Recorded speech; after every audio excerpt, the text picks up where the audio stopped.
Bab 1317, Keheningan sebelum badai. Kamu ingin melawanku?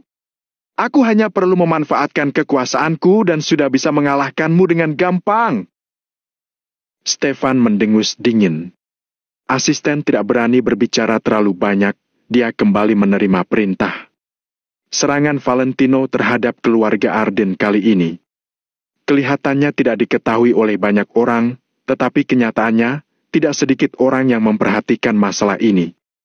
Pada akhirnya, apakah Valentino bisa mengguncang kedudukan keluarga Arden di kota makmur atau tidak, siapapun tidak bisa menebaknya. Bahkan saat ini, Hanaga dan Lamerto juga hanya mengamati. Lamerto mengamati gerak-gerik keluarga Arden setiap saat, lalu segera melaporkan informasi kepada Hanaga. Sementara, rencana paling sempurna di benak Hanaga juga masih terus disempurnakan. Hanaga ingin memikirkan sebuah cara yang paling aman, yang bisa membantu Valentino, tapi tidak akan membongkar identitasnya.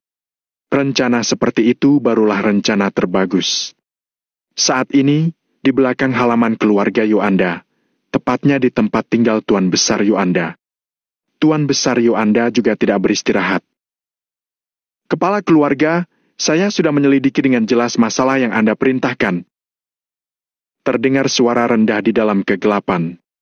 Setelah berbincang dengan Hanaga waktu itu, Tuan Besar Yoanda memang tidak memiliki ekspresi yang berbeda, tetapi sebenarnya dia sudah memerintahkan bawahannya untuk mulai menyelidiki Valentino. Dengan kekuatan keluarga Yoanda, akan sangat mudah bagi mereka untuk menyelidiki seseorang dengan jelas. Hal yang tidak bisa diselidiki oleh keluarga Arden, keluarga Yoanda dapat menyelidikinya dengan mudah. Katakan. Tuan Besar Yoanda mengangguk pelan. Silano, juga dipanggil Valentino, dia masih memiliki sebuah nama, yaitu Tommy. Latar belakangnya adalah anak telantar dari keluarga Wijaya di kota Kama. Sudah 3 tahun lebih dia diusir dari keluarga Wijaya. Setelah dia datang ke kota Neo, dia bergabung dengan sebuah keluarga kecil di kota Neo. Kemudian, setelah dia kembali berhubungan dengan keluarga Wijaya, dia pun mulai memiliki kekuatan. Dia menggunakan waktu 3 bulan untuk menaklukkan seluruh kota Neo. Kemudian, dia pergi ke kota Fero dan menjadi master yang diakui oleh ahli bela diri kota Fero. Beberapa saat lalu, sewaktu bertempur dengan keluarga Wijaya di kota Kama, karena dia dan keluarga Arden, Valentino pun pergi ke kota makmur. Ketika berbicara sampai di sini, orang itu tiba-tiba berhenti sejenak dan bertanya, "Kepala keluarga, apa saya perlu menyampaikan apa yang dilakukannya di kota makmur? Katakan." Tuan Besar Yoanda mengangguk. Baik, sewaktu di kota makmur, dia bermusuhan dengan Kristo dari keluarga Limindo, tapi dia malah berhubungan baik dengan keluarga Arine. Dia pernah meminta bantuan dari keluarga Arine, lalu negosiasi dengan keluarga Arden gagal. Alhasil, kedua pihak mulai bertempur. Orang itu menggunakan bahasa yang sangat sederhana untuk meringkas seluruh perjalanan Valentino. "Bawa kemari dan perlihatkan padaku." Tuan Besar Yoanda mengulurkan tangan. Dari kegelapan, seorang pria parubaya berjalan keluar. Pria ini berjalan tanpa suara, membuat orang-orang sama sekali tidak bisa merasakan keberadaannya. Namun, apabila ada ahli bela diri dengan kemampuan lumayan berada di sini, dia pasti bisa merasakannya. Kekuatan pria parubaya ini sungguh unggul. Tak peduli dari cara berjalannya atau setiap ucapannya, semuanya menimbulkan tekanan yang kuat bagi orang-orang. Tuan Besar Yoanda mengulurkan tangan untuk mengambilnya. Kemudian, dia mengenakan kacamata rabun dan membaca data di atas arsipan. Di dalam data ini tertera dengan sangat rinci termasuk masalah yang dilakukan oleh Valentino, juga lebih rinci daripada yang diucapkan si pria parubaya. Ketika melihatnya, Tuan Besar Yuanda terus mengangguk. Sangat sulit untuk dibayangkan, seorang anak muda berumur 20 tahun malah memiliki pengalaman yang begitu banyak dan mengesankan. Kenapa kamu malah meringkas cerita legenda yang menarik menjadi sesingkat itu? Tanya Tuan Besar Yuanda sambil melihat pria parubaya itu. Kepala keluarga, tapi perjalanan hidupnya memang bisa diringkas dengan kata-kataku tadi. Jelas si pria parubaya dengan suara ringan. Tuan Besar Yuanda menaikkan bingkai kacamata, lalu tersenyum dan berkata, tentu saja, kehidupan seseorang sebenarnya bisa diringkas dengan satu kalimat saja. Tidak lain adalah dari hidup sampai mati, sebuah perjalanan yang sangat sederhana. Tapi, hal yang paling penting adalah kamu pernah menyalakan banyak kembang api yang indah di dalam kehidupanmu. Kehidupan seperti liburan, kita berjalan dari satu destinasi ke destinasi lainnya. Sebenarnya, titik akhir tidaklah penting. Hal yang penting adalah berapa banyak pemandangan indah yang pernah kamu lihat dan apakah pengalaman di dalam perjalananmu menarik atau tidak. Oleh sebab itu, jangan merasa merepotkan. Kamu seharusnya membaca dengan detail kepadaku. Ucap Tuan Besar Yuanda dengan datar. Kepala keluarga, saya sudah mengerti. Si pria parubaya lekas membungkukkan badannya. Kamu hanya memusatkan perhatianmu dalam berlatih seni bela diri. Pemikiranmu lebih sederhana, jadi ini bukan salahmu. Tuan Besar Yuanda mengangguk, lalu melihat sekali lagi data Valentino dari atas sampai bawah. Setelah mulai memahami diri Valentino, dia baru perlahan menutup data tersebut. Menarik.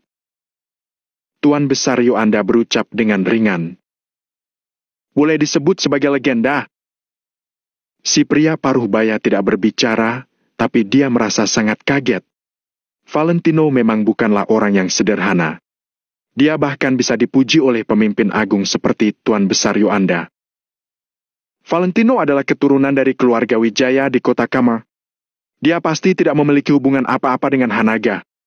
Kalau seperti ini, kenapa Hanaga terus membantu Valentino? Tuan Besar Yuanda merasa sangat kebingungan. Dari percakapannya dengan Hanaga waktu itu, Tuan Besar Yuanda sengaja berlagak tidak ingin ikut campur, karena dia ingin melihat bagaimana sikap Hanaga terhadap hal ini. Alhasil, Hanaga langsung memerintah 300 prajurit untuk pergi menekan dan menyelamatkan Valentino dengan paksa. Demi Valentino, Hanaga bahkan mengenakan jubah perang yang sangat jarang dikenakannya dan juga menggunakan tanda pangkat bintang 3-nya. Jika mereka tidak memiliki hubungan istimewa, mana mungkin Hanaga akan membantu Valentino dengan usaha sebesar ini? Si pria parubaya tidak berbicara, dia tidak pintar dalam masalah seperti ini. Tuan Besar Yuanda mengetuk meja dengan perlahan. Mata yang kelihatan keruh itu terus memancarkan cahaya terang. Salah, pasti salah. Masalah ini tidak akan sesederhana ini. Tuan Besar Yuanda merenung sejenak, lalu mulai berbicara. Tidak ada yang lebih memahami sang putra selain ayahnya sendiri. Tuan Besar Yuanda sangat memahami karakter Hanaga. Apalagi sejak masalah 20 tahun silam, Hanaga masuk ke dalam ketentaraan dan bergabung dalam militer. Dia pun tidak kembali dalam 10 tahun. Sewaktu kembali, Hanaga sudah menyandang pangkat bintang 3 dan dikawal oleh perwira militer. Hanaga bergabung dalam militer selama 10 tahun dan kembali dengan terhormat. Tidak ada orang yang berani protes apabila Hanaga mengambil alih keluarga Yuanda. Tuan Besar Yuanda sama sekali tidak tahu apa yang dialami Hanaga dalam waktu 10 tahun itu. Namun, karakter Hanaga malah berubah menjadi acuh tak acuh, seolah-olah semua masalah bukanlah urusannya. Namun, saat ini Hanaga malah begitu antusias terhadap masalah Valentino. Hal ini sudah membangkitkan kecurigaan Tuan Besar Yuanda. Begini saja, kamu pikirkan cara untuk menyelidiki orang di sisi Valentino. Kamu selidiki di kota Makmur dan juga di kota Neo. Kamu harus lebih fokus dalam penyelidikan di kota Neo. Aku merasa Hanaga bisa membantunya, apabila bukan karena memiliki hubungan istimewa dengan Valentino, itu berarti dia memiliki hubungan istimewa dengan orang di sisi Valentino. Tuan Besar Yuanda berpikir sejenak, lalu memerintah. Kamu lakukan dengan diam-diam, tapi kamu harus menyelidikinya dengan jelas. Baik, kepala keluarga. Pria paruh baya tidak beromong kosong ataupun tidak menanyakan alasannya, dia hanya menjalankan tugas sesuai dengan perintah Tuan Besar Yuanda. Pada keesokan harinya, cuaca sangat cerah dan matahari membubung tinggi. Kota makmur seringkali berkabut, oleh sebab itu cuaca bagus yang jarang ditemui seperti ini membuat orang-orang merasa gembira. Kota makmur kelihatannya tenang, harmonis dan sangat damai. Namun kenyataannya, pada tempat yang tidak bisa dilihat oleh orang biasa, badai sedang muncul diam-diam. Almo dan yang lainnya tidak berani lengah sedetik pun. Mereka melakukan persiapan pada hari terakhir. Besok adalah saatnya mereka akan bertarung langsung dengan keluarga Arden. Sementara, Stefan juga bisa menduga bahwa Valentino akan melakukan serangan balik. Oleh sebab itu, dia mulai mengerahkan seluruh tenaga keluarga Arden untuk lanjut menekan Valentino. Selain itu, pada suatu tempat yang tidak bisa dilihat oleh kedua belah pihak, Tuan Besar Yuanda juga sudah ikut campur dalam masalah ini. Tuan Besar Yuanda sudah mulai menyelidiki mengenai masalah Valentino dan identitas orang-orang di sisinya dengan saksama. Di kota makmur akan terjadi perubahan drastis. Sekarang hanya tersisa 1 hari keheningan terakhir sebelum badai datang menyapu. Bab 1318, terjadi perubahan drastis. Kota makmur di negara Nagon kelihatannya cerah, tetapi sebenarnya sudah mulai berangin. Sungguh akan terjadi perubahan drastis yang akan menghancurkan kota ini. Waktu itu, Tuan Besar Arden pernah berkata apabila penerus keluarga Wijaya di kota Kamor datang ke kota makmur, pasti akan terjadi goncangan yang kuat di kota makmur. Stefan tidak mempercayainya, dia diam-diam melanggar perintah Tuan Besar Arden dan berkali-kali melawan Valentino. Sementara saat ini, perubahan kondisi kota makmur sedikit demi sedikit sudah mulai membuktikan pernyataan Tuan Besar Arden pada saat itu. Jika masalah berkembang seperti ini lagi, kondisi kota makmur saat ini pasti akan dirombak. Aku memang tidak ingin mengurusnya, tapi harus mengurusnya. Sekarang, bagaimana sebenarnya hubungan keluarga Arden dengan Valentino? Di dalam kamar, Tuan Besar Arden tampak sedang mengisap cangklong yang jarang diisapnya dan bertanya dengan sangat serius. Stefan juga tidaklah tenang, dia hanya terdiam tak berkutik.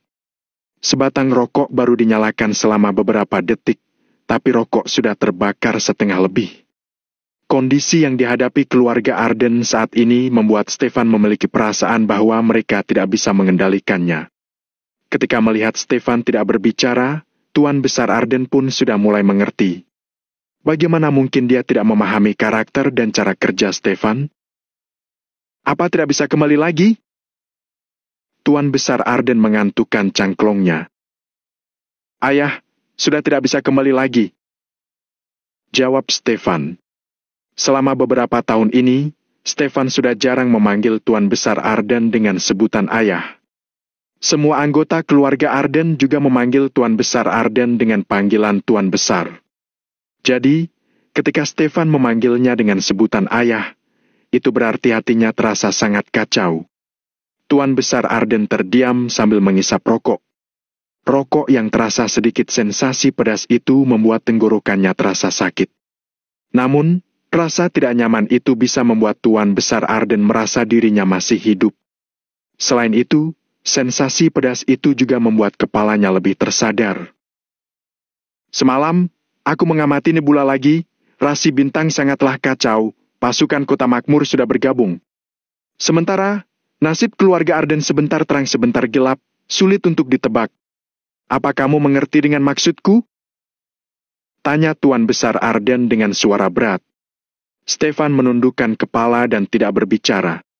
Dulu, mungkin Stefan akan mengomentari ucapan Tuan Besar Arden tadi dengan satu kata, yaitu takayul. Namun, sekarang, Stefan sungguh tidak berani mengatakannya. Dia bertanya pada diri sendiri mengenai nasib keluarga Arden selanjutnya, dia juga sama sekali tidak memiliki pegangan. Semua masalah ada batasannya. Kemakmuran panjang pada akhirnya pasti akan melorot juga. Kekuatan keluarga Arden sangat kuat dalam beberapa tahun ini, tapi kali ini semuanya tidaklah pasti. Tuan Besar Arden mengembuskan asap rokok, raut wajahnya terlihat sangat galau. Saat ini, hati Stefan terasa sangat kacau. Selain merasa ucapan yang dilontarkan Tuan Besar Arden sangat masuk akal, dia juga merasa tidak puas lantaran dirinya akan dikalahkan oleh pemuda yang bernama Valentino itu. Semua masalah pasti ada batasannya. Valentino sangat arogan di kota makmur, bukankah dia seharusnya akan jatuh nantinya? Stefan menggenggam telapak tangannya, urat hijau di punggung tangan perlahan mulai menonjol. Tuan Besar Arden tidak berbicara, dia hanya menyipitkan mata sambil mengisap cangklongnya. Mengenai beberapa hal, Tuan Besar Arden sungguh tidak ingin berkata lebih banyak lagi. Valentino berbeda dengan keluarga Arden. Keluarga Arden adalah keluarga yang sangat terkenal di kota makmur. Sementara itu, Valentino berjalan dengan stabil, naik ke atas dengan perlahan. Keduanya sama sekali tidak bisa dibandingkan. Mengenai yang lain, aku pun tidak akan mengatakannya lagi. Yang jelas, aku sudah berusia setua ini. Umurku sudah tidak panjang lagi. Anak cucu memiliki nasib kalian masing-masing. Aku juga tidak bisa ikut campur. Aku hanya beritahu kamu satu hal saja. Nebula keluarga Arden cukup kacau, kelihatannya sangat kusut. Tapi, terdapat sebutir bintang yang terang di samping. Aku tidak bisa melihat apa arti dari bintang itu. Aku tidak tahu apakah ia adalah penyelamat yang akan membantu kita atau menandakan keluarga Arden akan selamat dalam bahaya. Aku masih tidak bisa memastikannya saat ini. Apa kamu mengerti apa maksudnya? Tuan Besar Arden mengantukkan cangklongnya. Stefan tertegun ketika mendengarnya. Penyelamat yang akan membantu? Selama dalam bahaya? Stefan sungguh tidak bisa menebaknya.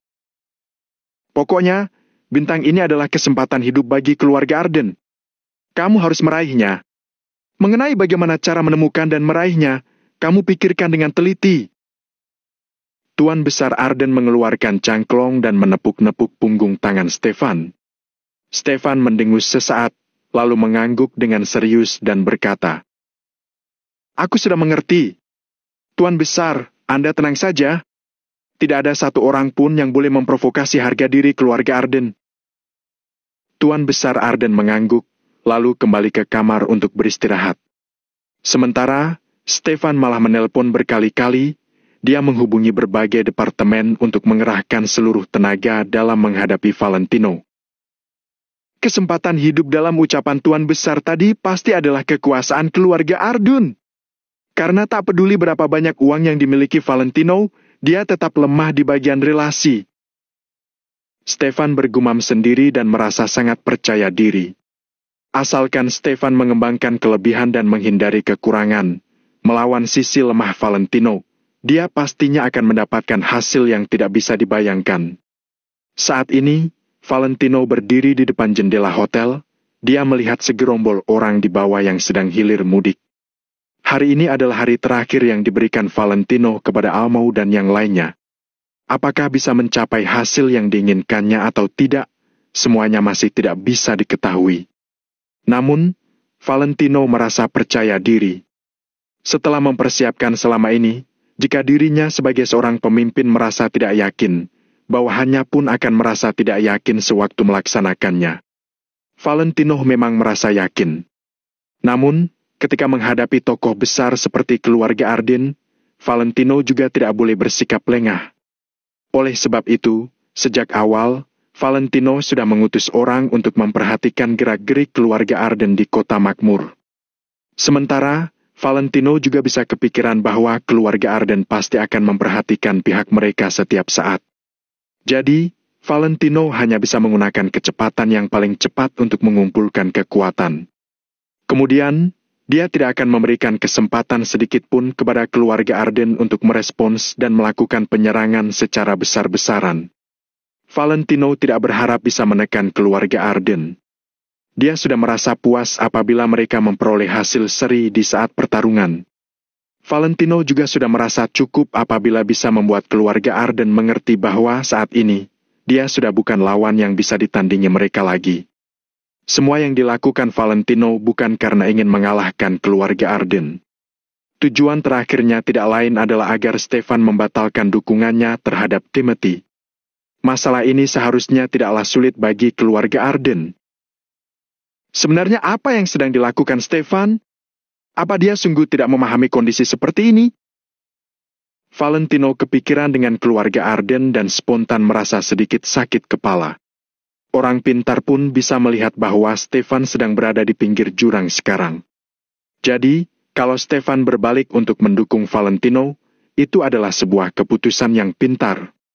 Jika tidak, setelah Valentino benar-benar melenyapkan Timothy, meski masalah ini tidak berpengaruh terhadap keluarga Arden, mereka juga akan mengalami kerepotan. Valentino tidak percaya jika Stefan tidak mengerti akan hal ini. Jika bukan karena Stefan merasa malu, itu berarti dia terlalu percaya diri terhadap keluarga Arden dan mengira dia bisa menekan Valentino dengan gampangnya. Sewaktu di Pulau Weil, aku sudah pernah mengalah sekali ketika menghadapi anggota keluarga Arden. Kali ini, aku tidak ingin mundur lagi. Aku tidak akan mundur sedikit pun. Valentino mendengus beberapa saat, bisa terlihat semangat perang di dalam matanya. 3 keluarga besar Kota Makmur sebagai salah satu kekuatan terkuat dalam Kota Makmur sudah menguasai Kota Makmur selama bertahun-tahun, mereka sudah memimpin banyak kekuatan. Hanya dengan nama keluarga Arden, mereka sudah bisa mendatangkan banyak tekanan bagi orang-orang. Tidak ada satu kekuatan pun yang berani untuk memprovokasi kekuatan 3 keluarga besar. Sementara, kali ini, Valentino sengaja membangkitkan emosi lawan dan melawannya. Valentino ingin melihat apakah keluarga Arden benar-benar bisa menguasai dunia atau tidak. Dengar-dengar, latar belakang keluarga Arden sangat kuat. Kali ini, aku ingin mengujinya. Valentino mengantukkan puntung rokok di tangannya. Baru saja Valentino bersiap-siap untuk pergi melihat di distrik komersial Reverso. Ponsel di dalam sakunya berbunyi. Bab 1319, memangnya kamu siapa? Ponsel model keluaran terbaru ini diberikan oleh Amelia. Saat melihat ponsel ini, Valentino langsung merasa sedikit tidak berdaya. Valentino menyingkirkan pikirannya yang kacau itu dan melihat nomor yang masuk, ternyata itu panggilan dari Yasmin. Halo? Setelah ragu sejenak, Valentino memutuskan untuk menerima panggilan tersebut. Pada saat yang sama, Valentino juga telah memutuskan kalau Yasmin mengajaknya keluar makan, dia akan menolak Yasmin. Walaupun Valentino tidak terlalu memedulikan Jesna dan Simpson, dia benar-benar tidak ingin terlalu banyak berinteraksi dengan orang seperti mereka. Itu, Valentino, ibuku ingin pergi melihat toko bungaku. Gumam Yasmin sambil menggigit bibirnya. Ketika Valentino hendak mengatakan bahwa dia akan menyuruh sekretarisnya mengantarkan kunci, dia tiba-tiba mendengar suara Jesna dari ujung panggilan. Pastikan dia pergi bersama kita. Saat mendengar Jesna di sebelah Yasmin, Valentino justru tidak banyak berkata-kata. Kalau begitu pergilah, kuncinya akan diantar ke tempatmu. Ujar Valentino dengan acuh tak acuh sambil mengangguk. Ibuku bilang, dia ingin kamu ikut juga. Aku sudah bilang kalau kamu sangat sibuk, tapi... Kata Yasmin penuh dengan perasaan bersalah. Yasmin juga tidak berdaya. Sepertinya, Jesna yang menyuruh Yasmin menelpon Valentino. Valentino tertegun sejenak dan berkata, "Aku benar-benar sangat sibuk, jadi aku tidak akan pergi." Dalam sekejap, Valentino langsung tahu apa yang direncanakan oleh Jesna dan yang lainnya. Dia terlalu malas untuk berurusan dengan mereka. Baik. Yasmin tidak mendesaknya lagi dan langsung mengangguk. Tidak. Kenapa tidak pergi? Sibuk apanya? Dia harus pergi. Suara Jesna terdengar dari ujung panggilan. Benar, Valentino tidak pergi karena tahu akan dipermalukan, ya? Pria macam apa ini? Setelah suara Jesna terdengar, suara Elise juga ikut terdengar dari ujung panggilan. Simpson segera menambahkan. Benar-benar bukan seorang pria, dasar pengecut. Berikan ponsel itu padaku, biar aku yang bicara dengannya. Jesna mendengus dingin dan merebut ponsel tersebut dari tangan Yasmin. Ini Valentino, kan? Aku memerintahkanmu untuk pergi dengan kami hari ini. Perintah Jesna dengan sangat angkuh.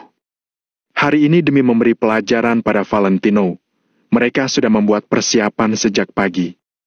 Jika Valentino tidak pergi, siapa yang akan mereka beri pelajaran? Jesna benar-benar tidak percaya. Karena Valentino menyukai Yasmin, mana mungkin Valentino berani membantah perintahnya? Sesuai dugaan Jesna, Valentino terdiam sejenak dan tidak menjawabnya. Jesna menjadi semakin angkuh. Ibu sama berharganya dengan putrinya. Karena Valentino menyukai putriku, jadi aku berani memerintahkanmu secara terang-terangan apa yang akan kamu lakukan. Namun, setelah Valentino terdiam sejenak, dia tiba-tiba mengatakan sebuah kalimat yang membuat Jesna langsung mati kutu. Aku sangat penasaran, kita tidak akrab, juga tidak bermusuhan, tapi kenapa kamu menunjukkan kecerdasanmu di depanku?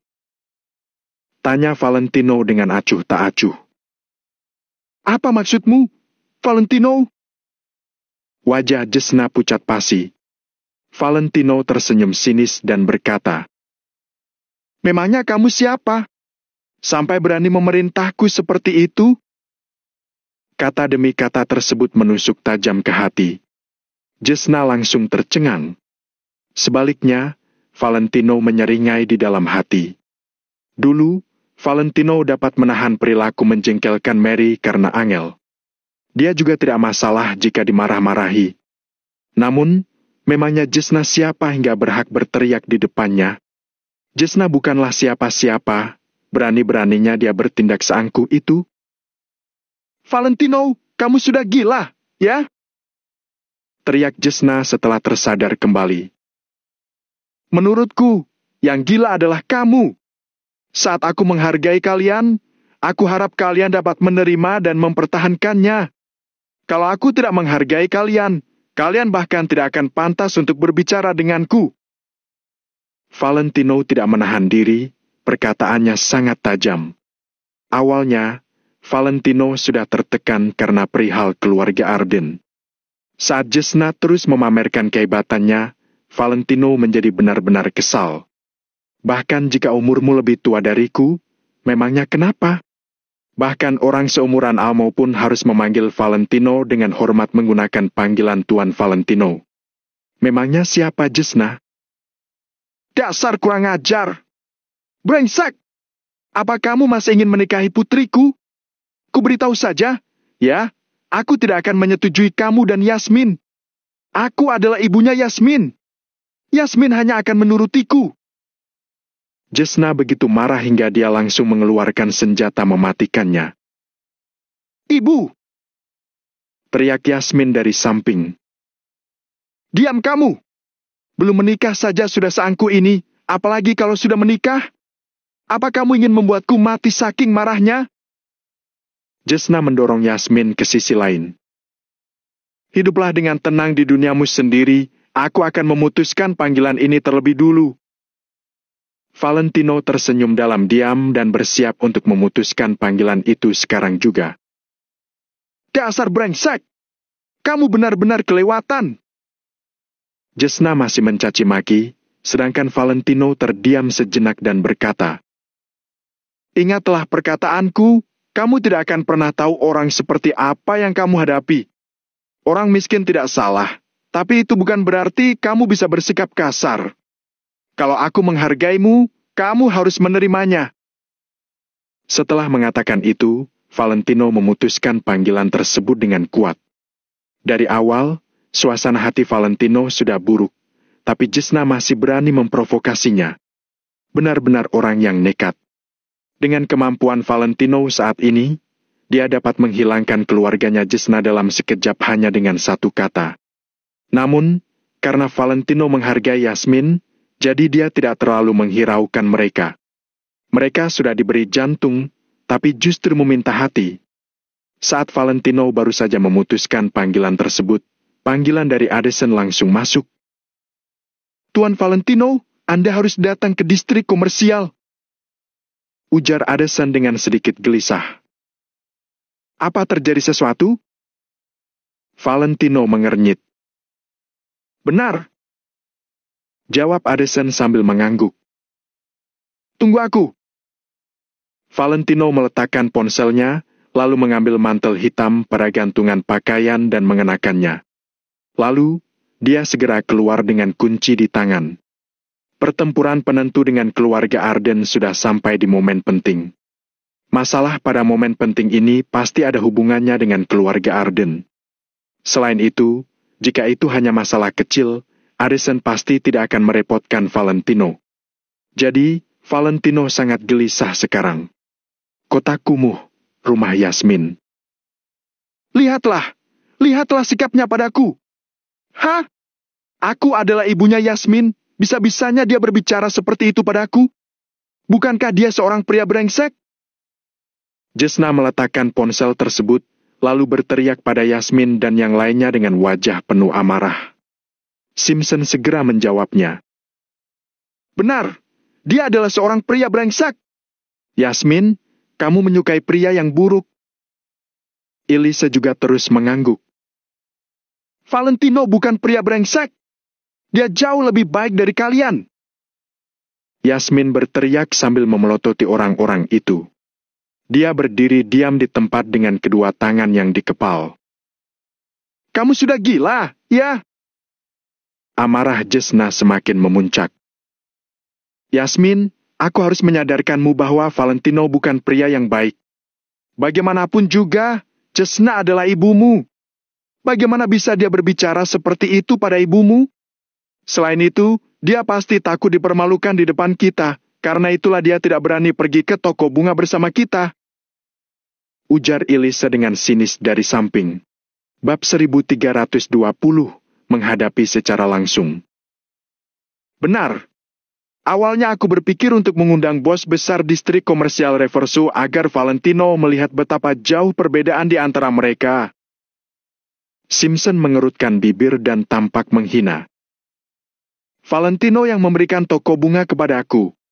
Valentino adalah bos besar distrik komersial Reverso. Apakah kalian sudah puas sekarang? Yasmin berteriak kepada beberapa orang ini sambil memelotot dan matanya tampak sedikit merah.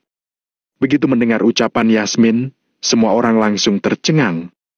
Valentino adalah bos besar distrik komersial Reverso? Lelucon apa ini? Setelah beberapa saat, Jesna bergumam sambil cemberut. Aku lihat, kamu benar-benar sudah gila. Simpson saling bertatapan dengan Elisa, lalu berkata, Aku pernah melihat bos besar itu di televisi. Meskipun mereka memiliki marga yang sama, wajah mereka sangat berbeda. Yasmin menggigit bibir tanpa menjelaskan apapun. Pokoknya mereka tidak akan mempercayai apapun ucapan Yasmin. Kalau terlalu banyak bicara, Yasmin hanya akan menghabiskan air liur saja. Gedung manajemen distrik komersial Reverso. Valentino bergegas datang kemari, lalu langsung menuju ruang rapat dengan dipandu oleh sekretarisnya. Almo dan yang lainnya sudah menunggu di dalam ruangan sambil mendiskusikan rencana ke depan. Raut wajah mereka terlihat masam. Di mana Rujin dan yang lainnya? Valentino melangkah masuk sambil bertanya. Tuan Lano. Semua orang segera berdiri dan menyapanya. Silakan duduk, langsung ke pokok masalah. Valentino melambaikan tangan sebagai syarat untuk menyuruh mereka duduk. Namun, Valentino sendiri malah berdiri di depan meja rapat sambil menekan meja dengan kedua tangannya.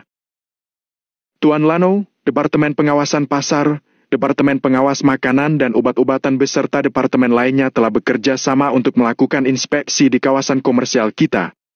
Semua departemen itu memiliki hak untuk menaungi kita. Kemungkinan mereka menyerang sangatlah besar.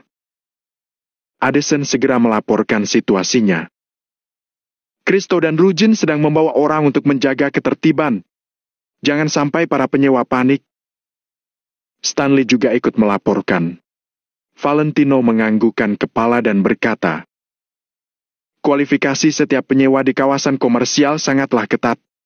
Bagi yang tidak memenuhi syarat untuk membuka toko, sama sekali tidak akan diloloskan. Setiap prosedur dijalankan dengan lengkap. Jadi, tidak akan ada masalah kalau hanya pemeriksaan biasa. Almo menghela napas, lalu berkata, "Benar, Tuan Lano. Tapi masalahnya, pemeriksaan kali ini bukanlah pemeriksaan biasa. Pemeriksaan kali ini terlalu ketat dan kaku. Asalkan ada satu masalah saja, maka toko tersebut akan ditutup. Contohnya?" Valentino mengerutkan alis. "Contohnya toko yang berkaitan dengan makanan dan minuman. Pengawasan terkait kebersihan sangatlah ketat. Kemudian, kalau manajemen produksi makanan tidak memiliki sertifikat kesehatan, toko akan langsung ditutup. Kalau terdapat secercah debu atau sehelai sayur yang layu saja, toko akan langsung didenda dan ditutup. Coba pikirkan, bahkan dapur di rumah kita sendiri, tidak mungkin tidak ada sampah sedikit pun, bukan? Tapi mereka malah mengatakan bahwa kebersihan tidak memenuhi standar. Mereka juga tidak mau mendengarkan penjelasan." Almo merasa sakit kepala. Terkait hal-hal ini, sepertinya orang-orang itu akan sengaja mencari-cari kesalahan.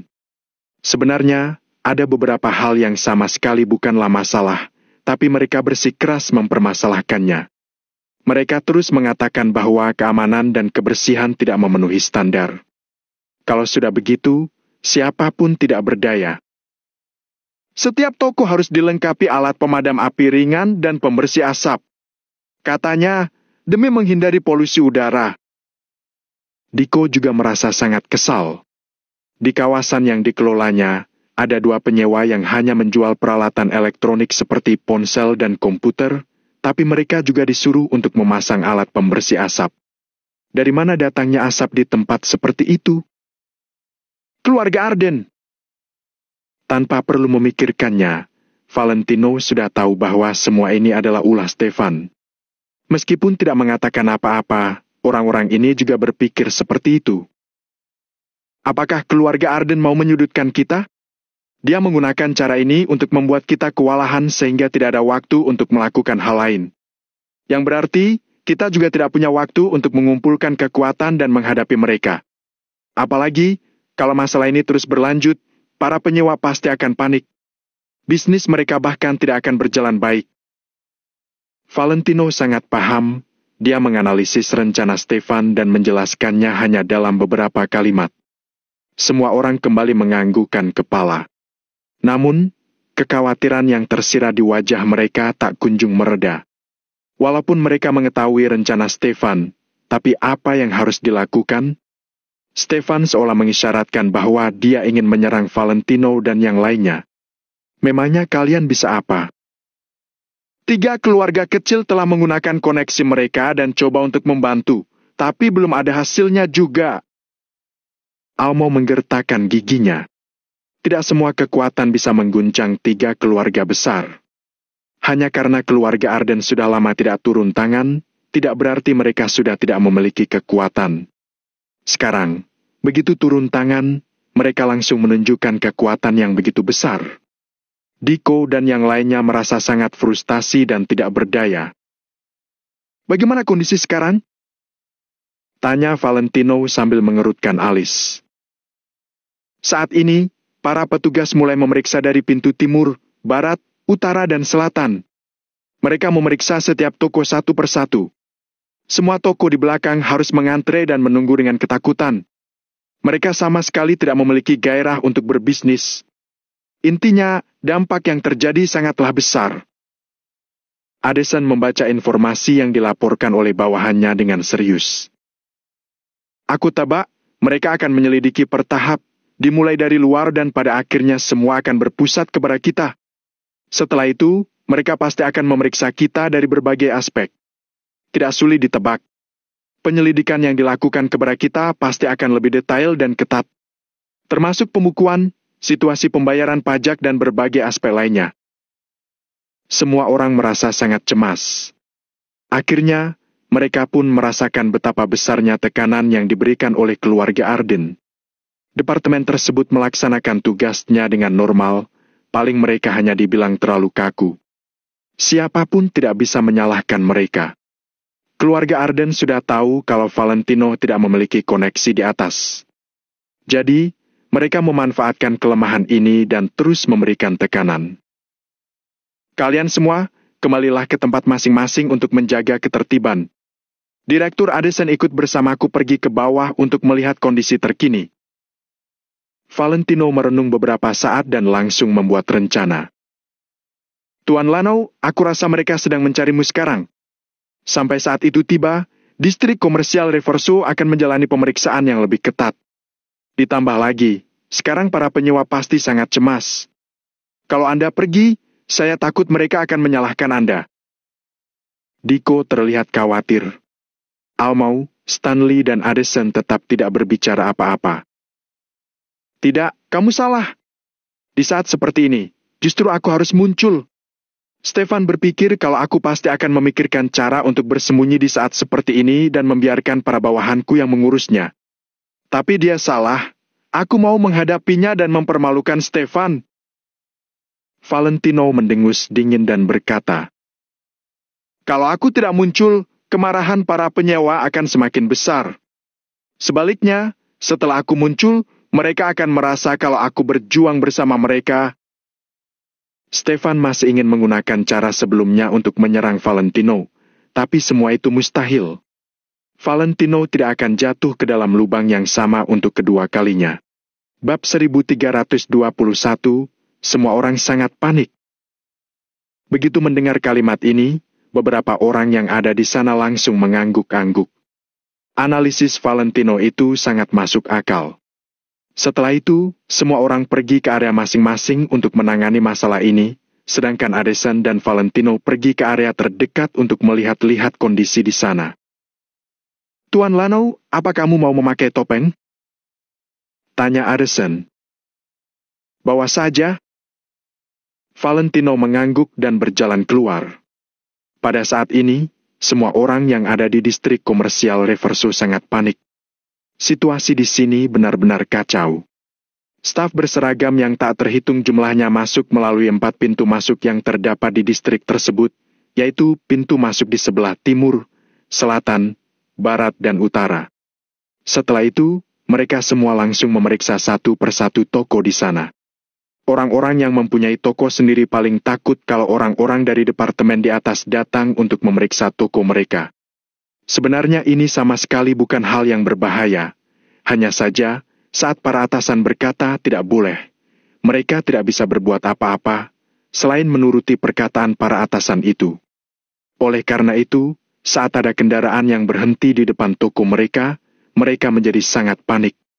Selain itu, orang-orang yang tokonya belum diperiksa terus menunggu dengan gelisah, seolah-olah mereka hendak menghadapi musuh yang sangat hebat. Pada saat ini, di dalam toko bunga milik Yasmin. Cek kakak, toko ini besar sekali. Areanya sangat luas. Harga sewanya pasti sangat mahal, kan? Seru Elisa. Saat ini, Yasmin dan ketiga orang lainnya sudah tiba di distrik komersial Riverso untuk mengunjungi toko bunga milik Yasmin. Meskipun Valentino tidak menerima ajakan mereka untuk datang ke sini bersama-sama, dia tidak merusak kesenangan mereka.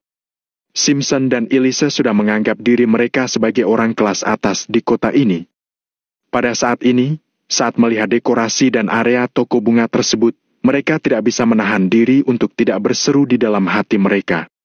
Sedangkan untuk Jesna, meskipun dari luar dia kelihatannya sangat tenang, sebenarnya di dalam hatinya dia merasa sangat antusias. Biaya sewa per tahunnya mungkin sekitar 1.200.000.000. Jawab Yasmin dengan jujur. 1.200.000.000 rupiah? Simpson tertegun sejenak, setelah itu dia berkata lagi. Itu harga yang masuk akal, tidak terlalu mahal. Kamu menyewanya untuk berapa tahun? Aku sudah tanda tangan kontrak untuk menyewa tempat ini selama 50 tahun. Jawab Yasmin lagi. Puh! Simpson yang baru saja menyesap air minumnya langsung menyemburkan air dari mulutnya begitu mendengar jawaban Yasmin ini. 50 tahun? Biaya sewa per tahunnya 1.200.000.000. Kalau menyewa selama 50 tahun, berarti total biaya sewanya adalah 60 triliun. Apa kamu sudah melunasi seluruh biaya sewanya? Simpson benar-benar terkejut. Elisa juga membelalakan matanya. 60 triliun? Jumlah itu masih jauh lebih banyak dari jumlah uang kompensasi yang mereka dapatkan dari penggusuran rumah mereka.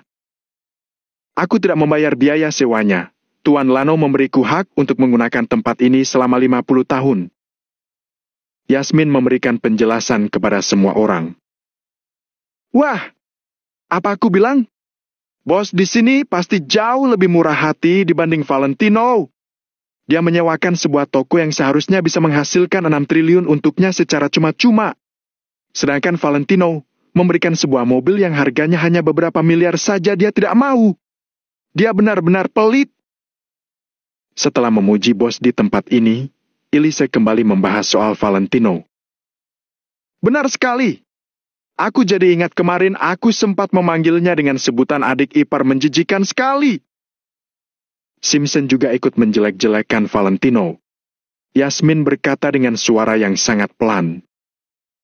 Tapi Valentino sudah memberikan Rolls-Royce ungu yang ada di depan toko itu untukku.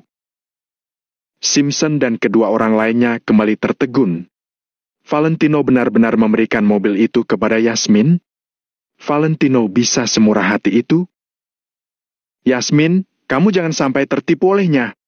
Mungkin dia memang mengatakan kalau dia memberikan mobil itu untukmu, tapi apa dia sudah memindahkan kepemilikan mobil itu menjadi atas namamu? Kalau belum, itu artinya dia tidak memberikan mobil itu untukmu dan mobil itu masih tetap miliknya. Mungkin suatu hari nanti dia akan mengambilnya kembali darimu. Cibir Simpson. Yasmin hanya menggeleng pelan.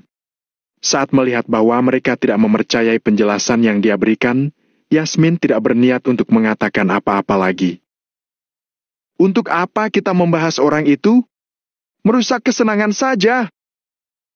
Jesna berkata lagi sambil memutar bola matanya. Sampai kapanpun, aku tidak akan mengizinkan dia menginjakan kaki di rumahku lagi. Lagi pula dia juga belum tentu mau datang ke rumah kita lagi. Gumam Yasmin dengan pelan. Hei, gadis bodoh! Apa yang kamu bilang? Jesna langsung menegur Yasmin. Dia memang tidak mau datang ke rumah kita lagi. Jawab Yasmin dengan serius. Dia bukan tidak mau, tapi tidak berani. Simpson mendengus kesal, lalu berkata lagi. Kalau dia tahu bahwa saingan dalam urusan percintaannya adalah bos di distrik komersial Reverso, bukankah dia akan ketakutan setengah mati dan ingin segera pergi dari kota makmur ini sejauh mungkin? Simpson tersenyum meremehkan. Sepertinya dia benar-benar sangat membenci Valentino. Kemarin Valentino tidak memberinya sebuah mobil, hal ini benar-benar menyinggung perasaannya. Hei, hei, bukankah itu adalah Valentino? Saat Yasmin hendak mengatakan sesuatu lagi, Simpson tiba-tiba berseru sambil mengulurkan tangannya dan menunjuk ke arah luar. Jesna dan yang lainnya tertegun sejenak. Setelah itu, mereka langsung melihat ke arah yang ditunjuk oleh Simpson. Saat ini, mereka melihat Valentino dan Addison yang sedang berjalan di luar. Addison memegang sebuah dokumen di tangannya, dia seperti sedang melaporkan sesuatu. Saat berbicara dengan Valentino, Addison menunjuk ke arah toko-toko yang terdapat di kedua sisi jalan. Pada saat ini, sudah ada kurang lebih 10 mobil milik departemen terkait yang terparkir di sepanjang jalan ini. Sekarang, belasan toko sedang menjalani proses pemeriksaan. Selama proses pemeriksaan, toko-toko tersebut harus dikosongkan. Baik para karyawan maupun para pelanggan, semuanya harus keluar terlebih dahulu. Bahkan ada beberapa pelanggan yang langsung keluar dari toko sebelum membayar tagihan mereka. Mereka benar-benar langsung pergi begitu saja tanpa membayar. Keadaan di sini benar-benar kacau dan tidak terkendali. Para penyewa sebenarnya mengeluhkan hal ini, tapi mereka tidak berani mengutarakannya. Mereka hanya bisa pasrah dan menganggap bahwa mereka hanya sedang sial saja. Saat melihat adegan ini, Valentino langsung mengerutkan keningnya. Dalam sekejap, amarah melonjak di dalam hatinya. Keluarga Arden benar-benar ingin menghancurkan Valentino. Bahkan tidak hanya itu, mereka juga tidak ingin kalau Valentino hancur sendirian. Valentino harus menyeret banyak orang untuk ikut hancur bersamanya. Tujuan mereka melakukan ini untuk menunjukkan kepada semua orang bahwa siapapun yang dekat dengan Valentino, pada akhirnya pasti akan ikut menderita juga. Ya, ternyata itu benar-benar Valentino. Kenapa dia ada di sini? Apa tempat ini adalah tempat yang bisa dia datangi juga? Tanya Elisa dengan heran. Aku kan sudah bilang, dia adalah bos di sini. Yasmin menggelengkan kepalanya dengan tidak berdaya. Dia sama sekali tidak terkejut dengan kemunculan Valentino di sana. Berhubung dia ada di sini, aku akan membuatnya menyadari identitasnya. Simpson tidak memedulikan perkataan Yasmin.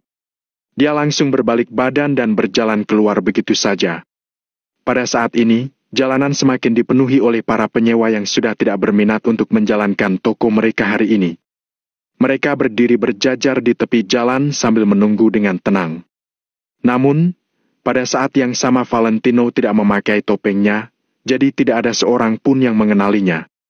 Saat melihat situasi di sana, Valentino langsung berniat untuk berjalan ke sana sambil mengerutkan keningnya. Hei, Valentino! Kamu sedang apa di sini? Tiba-tiba, dari arah belakang terdengar suara seseorang yang memanggil nama Valentino secara langsung tanpa embel-embel tuan dan dengan nada yang sedikit meremehkan. Valentino dan Addison langsung menengok ke belakang. Pemandangan yang mereka lihat adalah Simpson yang sedang berdiri di depan toko bunga Yasmin sambil melipat kedua tangannya di depan dada. Saat ini, Simpson sedang menatap ke arah Valentino dengan ekspresi main-main. Selain itu, juga ada Jesna dan Elise yang sedang berjalan keluar dari toko bunga tersebut sambil memasang ekspresi meremehkan di wajah mereka. Sedangkan Yasmin, hanya dia satu-satunya orang yang memasang ekspresi bersalah dan sungkan di wajahnya. Orang-orang itu siapa? Addison mengerutkan keningnya dan bersiap untuk melangkah maju. Valentino mengulurkan tangannya untuk menghentikan Addison. Setelah itu, Valentino langsung melangkah maju dan berjalan ke toko bunga di seberang. Wah, bukankah kamu tidak mau datang ke sini? Kenapa? Kamu juga ingin melihat-lihat toko bunga milik Yasmin? Simpson berkata dengan nada main-main dan bersikap seolah-olah dia juga merupakan pemilik toko bunga ini. Valentino hanya melirik Simpson sekilas, kemudian langsung berjalan melewatinya begitu saja tanpa memedulikannya. Valentino, siapa yang mengizinkanmu masuk ke toko ini? Ini adalah toko milik putriku. Apa yang kamu lakukan? Saat melihat Valentino berjalan memasuki toko tersebut, Jesna langsung berteriak untuk menegurnya. Dia menyatakan kekuasaan yang dia miliki atas toko ini. Benar! Ini adalah toko milik Yasmin. Itu artinya, toko ini milik Jesna juga. Dia punya hak untuk melarang kamu masuk. Cepat keluar dari sini! Elisa ikut angkat bicara. Bab 1322 memperlihatkannya kepadamu. Ekspresi dan sikapnya sangat sombong, seakan-akan seluruh distrik komersial Rivershore adalah milik keluarganya. Bagaimana? Kemarin aku menyuruh Crystal dan yang lainnya merenovasinya dalam 1 malam. Bagus, kan? Valentino sama sekali tidak menghiraukan Jesna. Dia masuk ke dalam toko sambil tersenyum dan berbicara kepada Yasmin. Yasmin langsung mengangguk kepalanya, dia berkata dengan senang. Bagus sekali, ini seperti yang kuinginkan. Aku merasa tempat ini besar, jadi kamu bisa meletakkan beberapa keranjang bunga. Kemudian, kamu bisa menanam beberapa bonsai di sana dan menjual beberapa tanaman hijau segar. Lagi pula, orang lebih berminat membeli bonsai daripada bunga. Saran Valentino kepada Yasmin setelah melihat renovasi toko.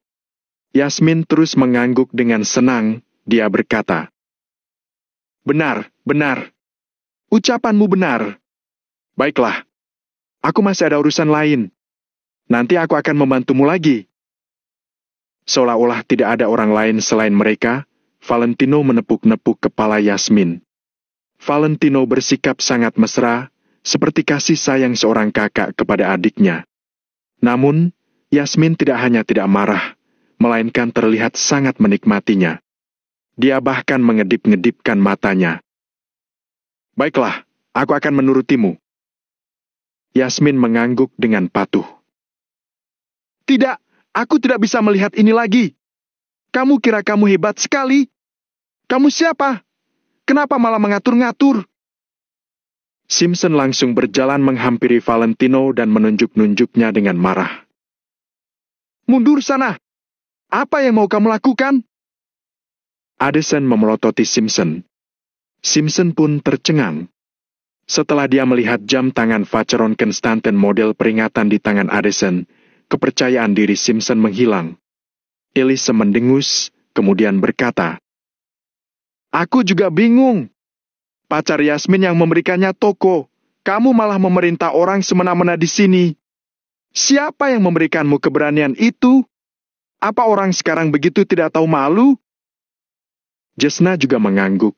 Dia tersenyum sinis sambil berkata, Sekarang banyak sekali orang yang tidak tahu malu. Sudah berdiri di tempat orang, berlagak seperti bos besar pula. Apa kamu sedang mengatai dirimu? Tanya Addison sambil mengernyit. Siapa yang menyuruhmu bicara? Diam kamu! Jesna tidak mengenal merek Vacheron Constantin, jadi dia langsung menoleh dan berteriak. Ini toko keluargaku. Kalau kamu beromong kosong lagi, keluar sana sekarang juga. Addison sangat marah sampai dia mau tertawa, tapi akhirnya dia hanya menggelengkan kepalanya. Orang yang enggan kalah dan hanya merasa dirinya benar seperti Jesna benar-benar membuat orang tidak bisa berkata-kata. Sedangkan Valentino sama sekali tidak memedulikan mereka. Setelah dia berbicara sebentar dengan Yasmin, dia bersiap-siap untuk pergi. Valentino, lebih baik kamu jadi orang jangan tidak tahu malu. Kedepannya jangan dekat-dekat Yasmin lagi. Sekarang, keluar dari toko keluargaku. Jesna menunjuk keluar. Awalnya Valentino sudah bersiap-siap untuk pergi.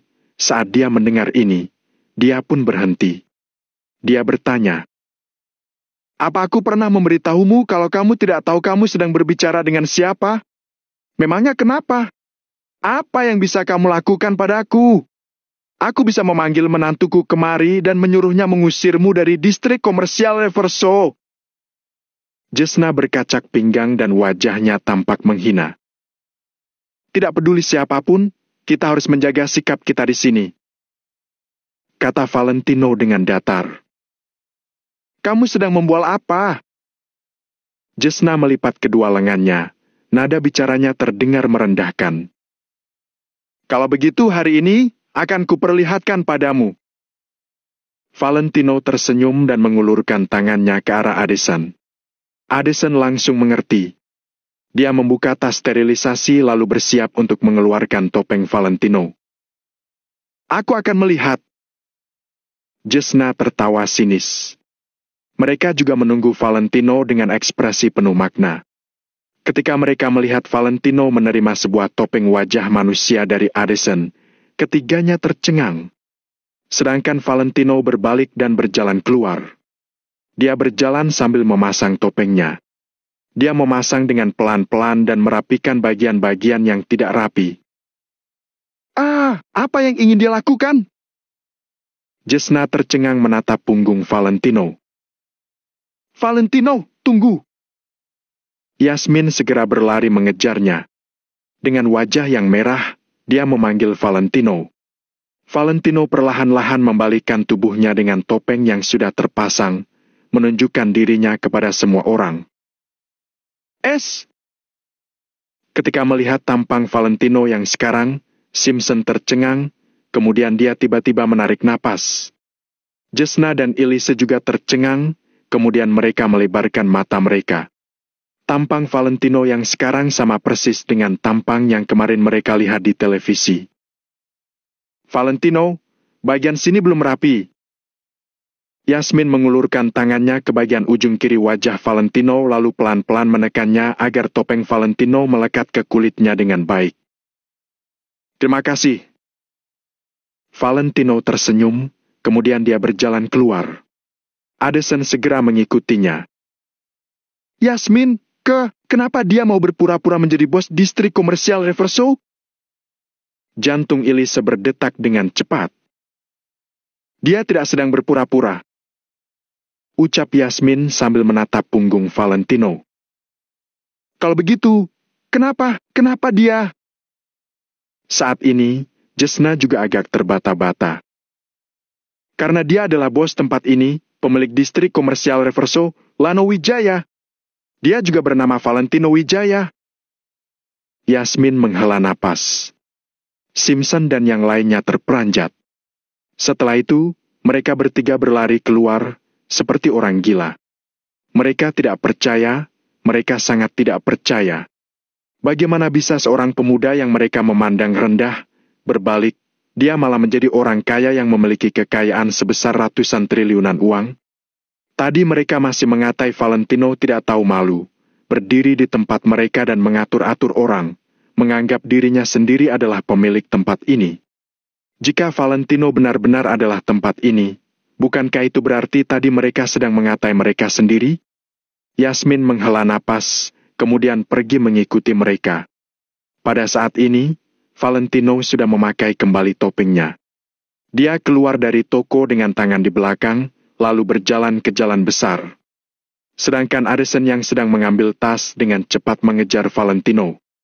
Walaupun mereka hanya berdua, auranya sangat kental, seakan-akan ada puluhan ribu orang berjalan di belakang Valentino. Saat para penyewa yang sedang berdiri di jalan melihat Valentino, mereka tercengang, kemudian ekspresi mereka tiba-tiba berubah. Tuan Lano sudah datang! Tuan Lano sudah datang! Teriak seorang pria parubaya. Nada bicaranya terdengar sangat bersemangat. Tuan Lano sudah datang? Tuan Lano benar-benar sudah datang. Bagus, bagus. Kita akan selamat. Karena Tuan Lano sudah datang, kita akan selamat. Dalam sekejap, para penyewa mulai berteriak dengan serentak. Beberapa penyewa dan karyawan yang awalnya masih di dalam toko pun secara serempak berlari keluar dari toko mereka. Mereka berteriak-teriak dan terlihat sangat bersemangat. Ramai sekali, seakan-akan Valentino telah menjadi penyelamat mereka. Hanya dalam beberapa menit, semua penyewa di jalan ini sudah membawa keluar karyawan masing-masing. Semua orang menatap Valentino dengan ceria dan penuh harapan. Adegan ini benar-benar di luar dugaan Addison. Bab 1323, Bersinar.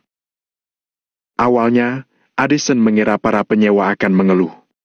Bahkan setelah Valentino menampakkan diri, mereka pasti akan menyalahkan Valentino. Akan tetapi, mereka tidak melakukan semua itu. Semua orang menganggap Valentino sebagai penyelamat. Meskipun sebelumnya ada beberapa orang yang mengeluh, saat ini melihat banyak orang mengharapkan Valentino, mereka juga jadi tidak berani mengatakan apa-apa. Addison sangat terkejut. Padahal, Valentino hanya pernah bertemu dengan mereka sekali, yaitu saat menyelesaikan kekacauan di distrik komersial Reverso. Namun, ternyata Valentino sudah menempati posisi yang sangat tinggi di hati mereka. Apakah pesona seseorang bisa sangat kuat? Perasaan Addison berkecamuk. Orang lain mungkin tidak bisa melakukannya, tapi Valentino bisa. Valentino bisa menaklukkan kota Neo dalam 3 bulan dan kota Vero dalam 1 bulan. Selain itu, dia berhasil menjadi terkenal di kota makmur dalam waktu yang singkat. Valentino mempunyai kemampuan ini. Ekspresi Valentino tetap datar dan dia meletakkan kedua tangannya di belakang. Di depan beberapa pasang mata, dia berjalan selangkah demi selangkah. Valentino seperti pohon yang berdiri dengan bangga di atas tebing, tak tergoyahkan saat angin dan hujan menerpanya. Auranya sangat kuat. Dia seperti pedang bagus yang telah disembunyikan selama bertahun-tahun dan akhirnya dikeluarkan dari sarungnya, menunjukkan sinarnya, lalu ia pasti bisa menerobos semua rintangan. Jesna dan lainnya yang melihat adegan ini pun melebarkan mata mereka.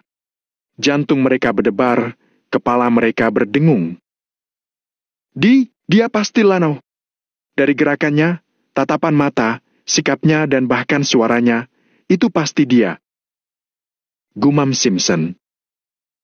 Dulu karena kita melihatnya sebagai Valentino, jadi sama sekali tidak merasa dia itu adalah Lano. Tapi sekarang, suaranya saat itu benar-benar suara Valentino. Pada saat ini, Jesna dan Elise merasa terkejut dan menyesal. Mereka juga akhirnya mengerti maksud dari perkataan Yasmin kalau Valentino tidak ingin pergi ke rumah mereka. Dengan status Valentino yang sangat terhormat, bagaimana mungkin dia mau pergi ke daerah permukiman kumuh yang sangat sederhana? Tuan Lano, Tuan Lano. Semua orang menyapa Valentino dan mengepungnya. Para penyewa membagi menjadi dua barisan di jalan, seakan-akan sedang menyambut Valentino. Ketika penyewa yang berada di jalan sebelah mendengar kabar ini, mereka juga segera berlari keluar. Mata semua orang melebar dan menatap pria yang sangat menarik perhatian orang itu. Hati mereka penuh dengan harapan. Kegugupan yang awalnya mereka rasakan karena menghadapi karyawan divisi pun langsung menghilang.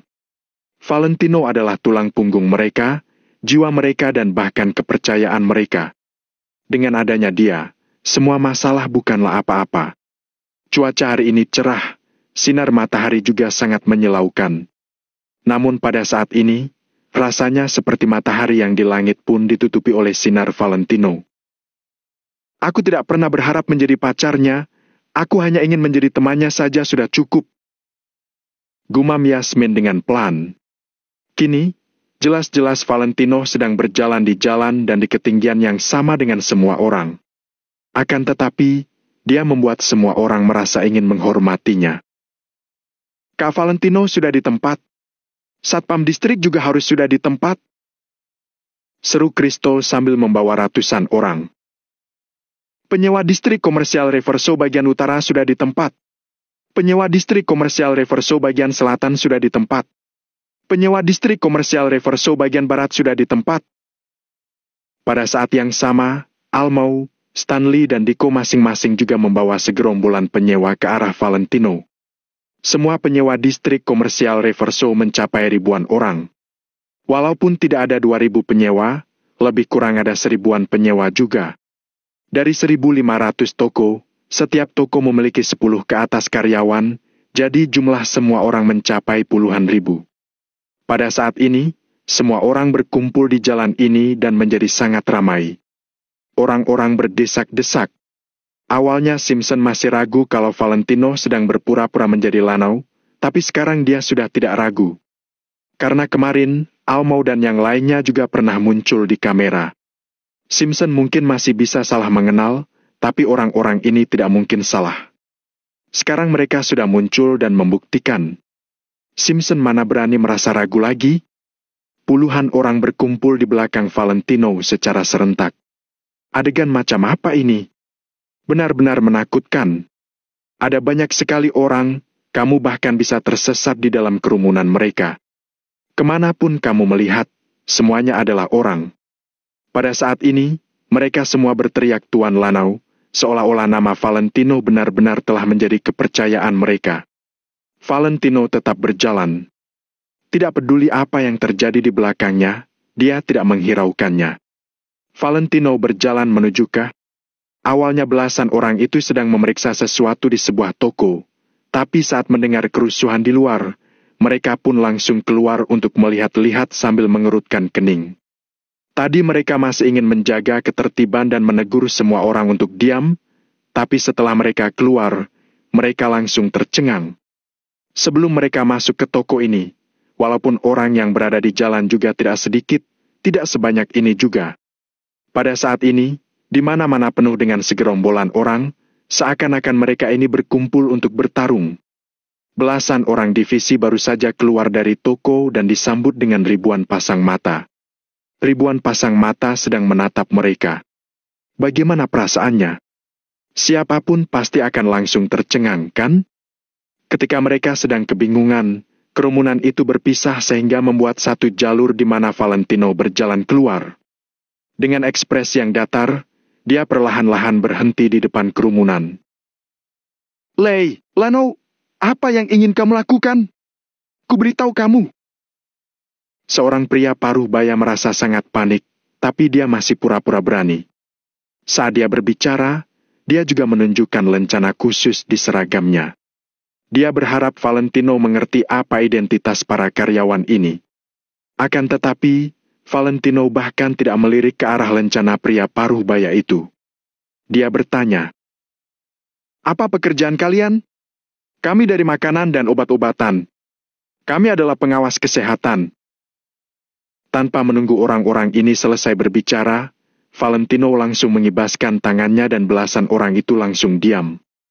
Para penyewa itu terkejut karena mereka menyadari para karyawan ini yang sangat menakutkan bagi mereka, malah menjadi rendah di hadapan Valentino. Seakan-akan, begitu Valentino muncul, satu distrik pun terkejut. Apakah ini aura Valentino? Apakah ini berarti di atas langit masih ada langit? Aku tahu kalau Tuan Lano mungkin akan terlambat, tapi dia selamanya tidak akan tidak hadir. Seru seorang penyewa. Valentino yang membelakangi puluhan ribu penyewa dan pemilik toko distrik komersial Reverso, memberi mereka isyarat untuk diam. Puluhan ribu orang itu langsung diam, tidak mengeluarkan suara sedikit pun. Suara jarum terjatuh saja bisa terdengar dengan jelas. Tunjukkan padaku kartu identitas kalian, ucap Valentino kepada belasan karyawan itu. Belasan karyawan itu menggertakkan gigi mereka, tapi akhirnya mereka tetap mengeluarkan kartu identitas mereka. Lagi pula, Valentino mempunyai hak untuk meminta mereka mengeluarkan kartu identitas mereka. Siapapun memiliki hak untuk memeriksanya. Valentino menerima kartu-kartu tersebut dengan satu tangan, kemudian dia melihat semuanya. Bab 1324, Segel. Mereka tidak berbicara dan mengamati gerakan Valentino. Valentino membaca dengan sangat lambat. Dia membaca sambil menggunakan tangannya untuk menyentuh stempel baja yang ada di atas dokumen itu. Lano, kusarankan kamu sebaiknya jangan mengganggu urusan resmi. Kamu tidak akan bisa menanggung konsekuensinya. Pria paruh baya itu terdiam lama, kemudian memutuskan untuk memperingatkan Valentino. Dia benar-benar khawatir Valentino akan tiba-tiba menggerakkan segerombolan itu karena marah dan menyebabkan kegaduhan besar. Pada saat itu nanti, karena hukum tidak akan menghukum massa, maka mereka yang terluka hingga masuk ke rumah sakit, bahkan tidak akan tahu siapa pelakunya. Karena tidak mungkin ada yang tiba-tiba menangkap puluhan ribu orang dalam sekejap. Kapan aku mengganggu kalian bekerja? Valentino menjawab tanpa mendongak. Dia terus membaca dokumen, lalu mengembalikannya kepada pria paruh baya itu. Kalian akan menyelidikinya satu persatu? Tanya Valentino dengan pelan. Benar. Kami menerima laporan dari seseorang bahwa manajemen distrik komersial Reverso sangat buruk dan kebersihannya juga tidak mencapai standar yang ditentukan. Jadi kami harus menyelidikinya. Kata pria paruh baya dengan tegas.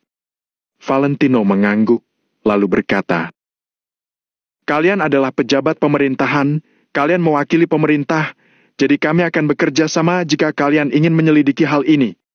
Ini adalah kewajiban kami. Begitu Valentino mengatakan itu, hati pria paruh baya itu langsung lega. Namun, para penyewa di belakang Valentino merasa sedikit tidak puas setelah mendengarnya berkata bahwa Valentino mengizinkan penyelidikan. Bagaimanapun juga, para pejabat pemerintahan itu benar-benar sangat sombong. Mereka hanya ingin mencari masalah. Setelah merasakan kehebohan dari kerumunan di belakangnya, Valentino perlahan berbalik dan menoleh ke arah kerumunan. Kak Valentino, pakai mikrofon ini. Aku sudah menyediakannya untukmu. Almo segera memberikan sebuah mikrofon yang telah disetel kepada Valentino. Valentino mengambil mikrofon itu, lalu melihat ke kerumunan dan perlahan berkata, aku tahu ada sebagian dari kalian yang merasa tidak puas. Tapi kalian harus ingat, tidak peduli kapanpun itu, bahkan jika kita kalah dalam segi kekuasaan, kita juga tidak akan kalah dalam segi keadilan. Jadi, biarkan saja mereka menyelidikinya. Percaya padaku, semua masalah yang ada saat ini hanya akan berlangsung untuk sementara waktu saja. Aku, Lano, pasti akan memberi kalian semua sebuah jawaban yang memuaskan. Ucapan Valentino langsung memenangkan hati banyak orang. Setelah itu, tepuk tangan yang meriah pun memenuhi seluruh ruangan. Melihat bahwa semua orang tidak menolak lagi, Valentino kembali menoleh ke pria paruh baya itu. Aku juga harus mengingatkan kalian untuk apa departemen kalian didirikan. Tanpa toko-toko ini, dari mana asal jabatan kalian? Satu hal lagi yang harus aku ingatkan kepada kalian. Kalian harus bertanggung jawab atas lencana yang ada di atas kepala kalian saat kalian bertindak dan berbicara. Valentino mengulurkan tangannya untuk menunjuk lencana di tengah topi pria paruh baya itu, kemudian langsung memberi jalan dan berdiri di samping. Puluhan orang itu merasa malu dan semuanya terdiam setelah mendengar ucapan Valentino. Seluruh penyewa distrik komersial Reverso, bawa karyawan kalian masing-masing keluar dari ruangan. Biarkan mereka menyelidikinya. Valentino berteriak sekali lagi ke mikrofon. Melalui pengeras suara yang tersebar di segala sudut distrik komersial Reverso, suara Valentino terdengar oleh semua orang. Setelah mendengar perintah Valentino, tidak ada yang ragu sama sekali, semuanya berjalan keluar dari ruangan. Minggir, biarkan mereka menyelidikinya. Wajah Valentino datar, dia langsung menyelangkan kedua tangannya di belakang punggung dan berjalan ke atas tanjakan tangga. Wush! Kerumunan berpisah dan memberikan jalan menuju satu toko yang dekat dengan mereka. Suasana sangat hening. Puluhan petugas itu merasa gugup, bahkan telapak tangan mereka pun gemetar tanpa sadar. Mereka diawasi oleh puluhan ribu orang saat melakukan hal yang menyinggung mereka. Saat ini, mereka senantiasa mengkhawatirkan apakah para penyewa akan tiba-tiba mengamuk atau tidak. Dalam situasi seperti itu, siapa yang tidak gugup? Mungkin jika saat ini ada seseorang yang memimpin kerumunan, pasti akan ada banyak orang yang merespons dan kemudian mengubur mereka hidup-hidup. Namun, mereka juga tidak bisa tidak mematuhi perintah dari atasan. Jadi, mereka terpaksa memberanikan diri untuk berjalan menuju toko-toko itu. Puluhan ribu orang mengawasi mereka berjalan ke toko itu dengan tatapan tajam yang mengandung kritikan dan rasa dingin. Beberapa petugas yang berusia muda bahkan mulai berkeringat dingin di dahi mereka. Tak lama kemudian, puluhan orang itu pun berjalan keluar dari toko. Lano, ada dua bagian dari toko ini yang tidak mencapai standar kebersihan dan letak alat pembersih asap juga tidak tepat. Selain itu, pria paruh baya itu refleks ingin menjelaskan kepada Valentino setelah dia keluar dari toko. Namun, Valentino langsung mengerutkan alis dan melambaikan tangannya. Kamu tidak perlu bicara sebanyak itu kepadaku. Aku tidak mengerti. Tidak terima denda, langsung disegel saja. Kata Valentino dengan sangat tenang, tapi sikap yang dia tunjukkan sangat tegas. Pria paruh baya itu menggertakkan giginya, kemudian memerintah seseorang untuk mengambil segel yang bertuliskan berhenti beroperasi untuk perbaikan dan ditempelkan di toko itu. Tangan petugas muda itu bahkan gemetar saat dia mengoleskan lem di atas segel. Bagaimanapun juga, perasaan saat diawasi oleh puluhan ribu orang itu benar-benar sulit untuk dideskripsikan dengan kata-kata. Hak! Begitu segel ditempelkan, toko itu pun dianggap telah berhenti beroperasi untuk perbaikan. Pemilik toko itu berdiri di tengah kerumunan dan merasa sangat marah, tapi dia tidak bisa berbuat apa-apa. Alasan mereka tidak mengamuk sekarang adalah karena Valentino berkata bahwa dia akan memberikan sebuah jawaban yang memuaskan kepada mereka. Mereka percaya pada Valentino, jadi mereka bersedia untuk menunggu dan bersabar untuk sementara waktu. Sudah disegel? Biarkan mereka periksa toko berikutnya. Valentino mengangkat mikrofon lagi, kemudian berkata kepada kerumunan. Wush! Kerumunan mundur selangkah lagi dan memberi jalan menuju toko yang ada di samping toko sebelumnya. Puluhan petugas itu terdiam untuk beberapa saat, kemudian perlahan melangkah ke dalam toko itu. Tuan Lano, prosedur toko ini enggak? Segel saja. Valentino langsung menyela dengan melambaikan tangan. Wajah pria paruh baya itu memerah. Dia terpaksa mengeluarkan segel berhenti beroperasi untuk perbaikan lagi dan menempelnya di atas pintu toko itu. Toko berikutnya, kata Valentino lagi. Masalah toko ini. Segel! Segel! Segel! Satu demi satu kata segel keluar dari mulut Valentino dan bergema di setiap sudut distrik komersial Reverso. Suara itu terus bergema dan tidak hilang untuk waktu yang lama.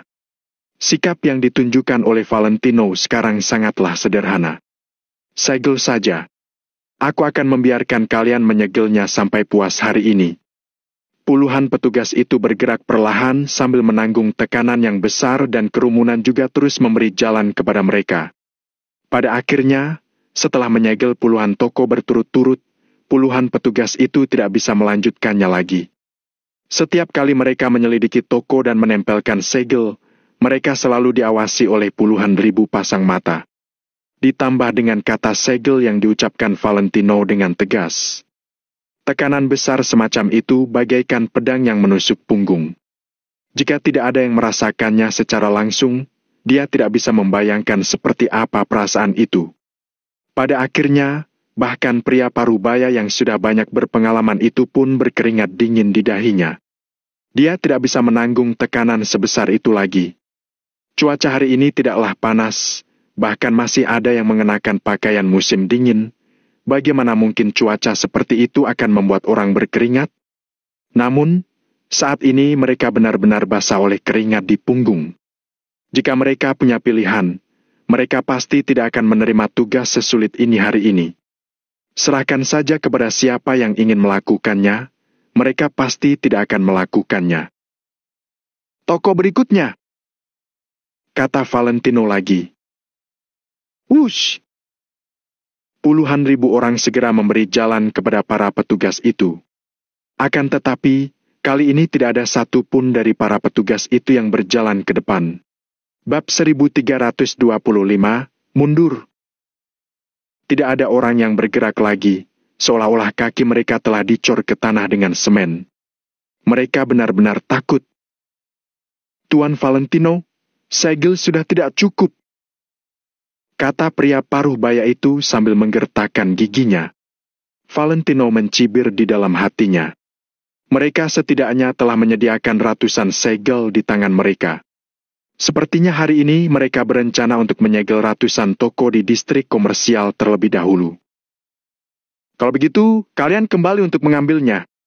Kami akan menunggu kalian, kata Valentino dengan pelan. Benar, kami akan menunggumu. Pergilah untuk mengambilnya. Segel saja. Lanjut menyegelnya. Aku tidak ingin membuka tokoku hari ini. Lanjutkan saja, aku belum selesai merekamnya. Begitu Valentino berbicara, semua orang ikut merespons. Banyak orang yang mulai bersuara. Satu demi satu orang berbicara, suara mereka memang tidak keras.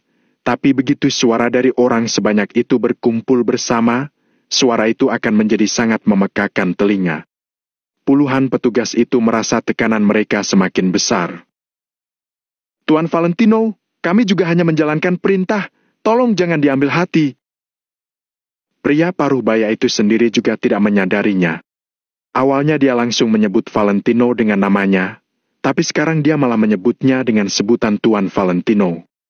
Bisa diketahui bahwa suasana hatinya juga terus mengalami perubahan di bawah tekanan sebesar itu. Valentino hanya tersenyum tipis dan menatap mereka dengan tatapan seolah-olah dia telah menduganya.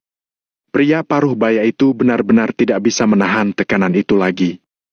Kemudian, dia memimpin para petugas di belakangnya untuk berjalan ke arah mobil dan hendak meninggalkan tempat ini.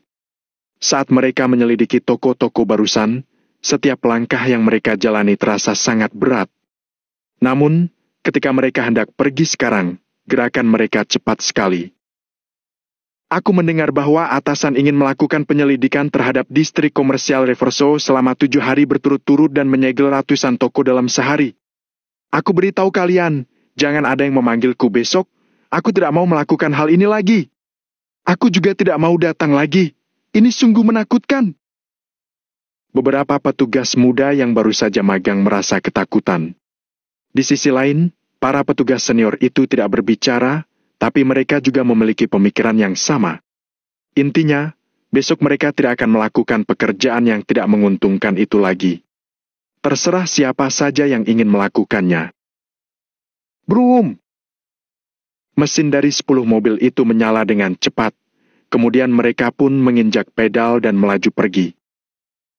Pada akhirnya, kalian tetap saja tidak bertanggung jawab terhadap lencana di atas kepala kalian. Valentino mencibir ke mikrofon sambil menatap mobil-mobil yang pergi itu. Kalian semua sampah! Valentino langsung berbicara kasar di depan semua orang. Puluhan ribu orang di belakangnya tertegun sejenak, kemudian tertawa terbahak-bahak. Haha! Sampah! Sampah! Sampah! Sampah! Sampah! Puluhan ribu orang berteriak keras, suara mereka langsung menggemparkan tempat itu. Puluhan toko mereka memang telah disegel, tapi sikap mereka saat ini malah seperti telah memenangkan perang.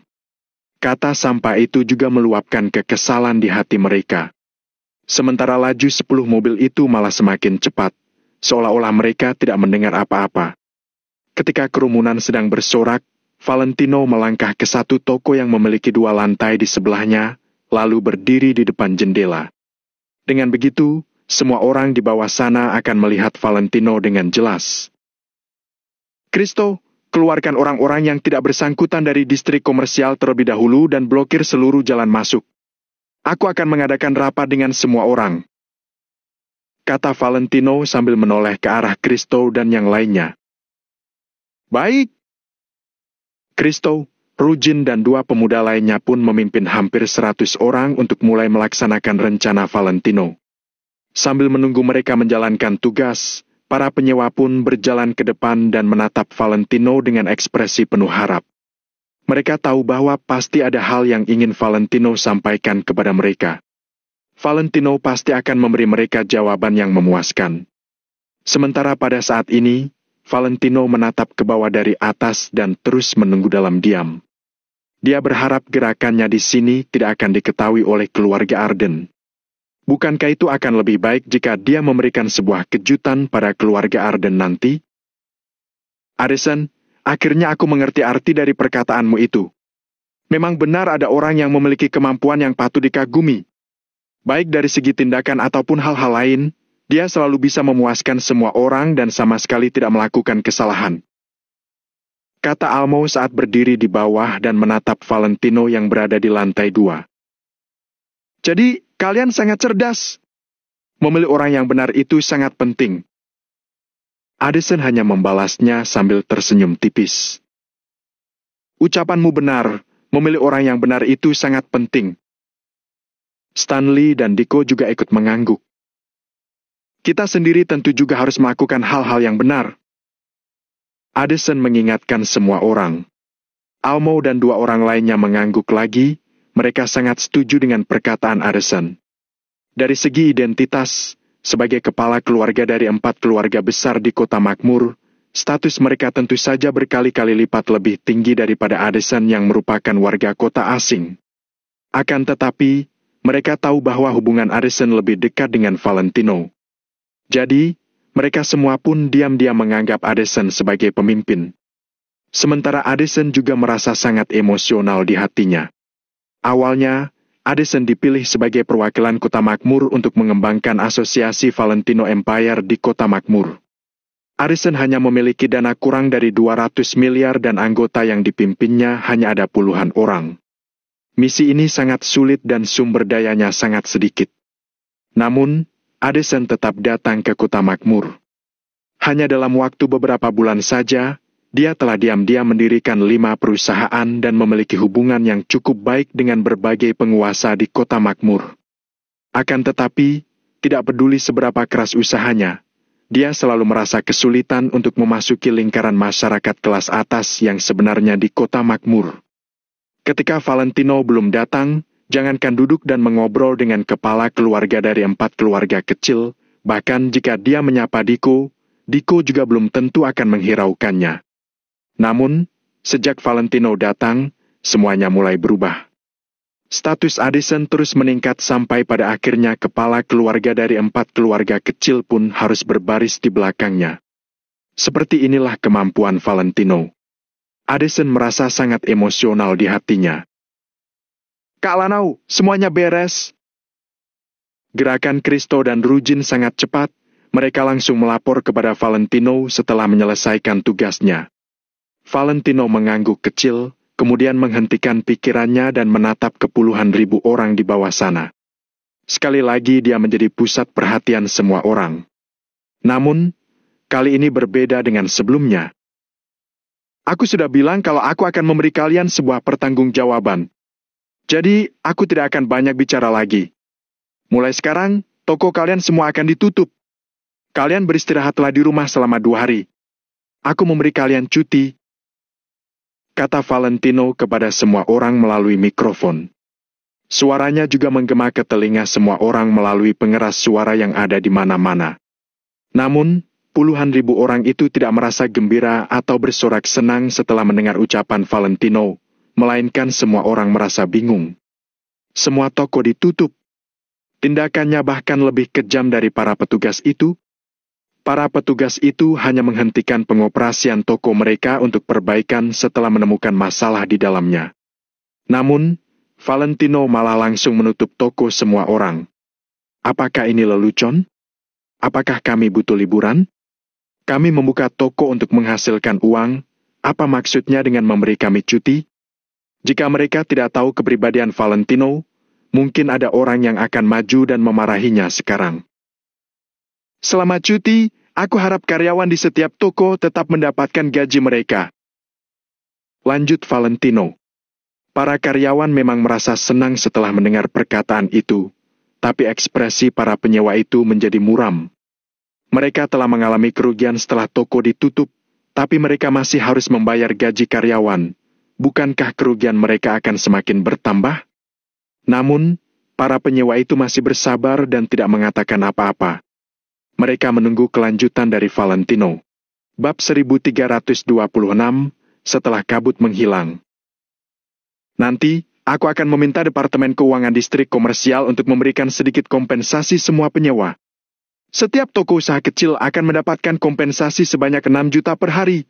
Toko usaha menengah akan mendapatkan kompensasi 10 juta per hari dan toko usaha besar akan mendapatkan kompensasi sebesar 20 juta per hari.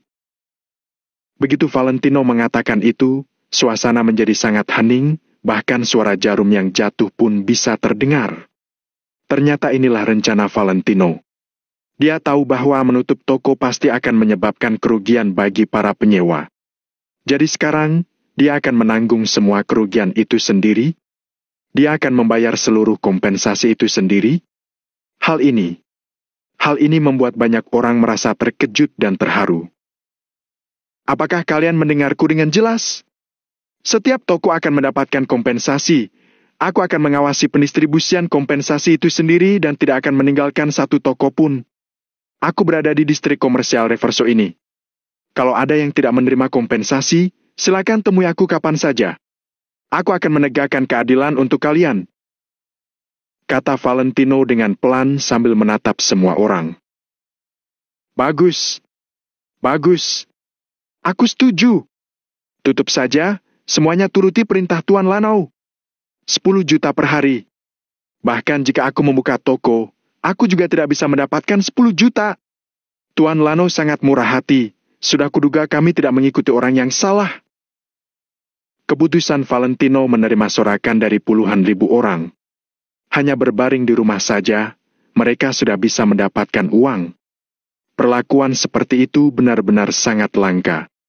Seperti itulah cuti yang sebenarnya, tidak ada satupun orang yang akan menolaknya.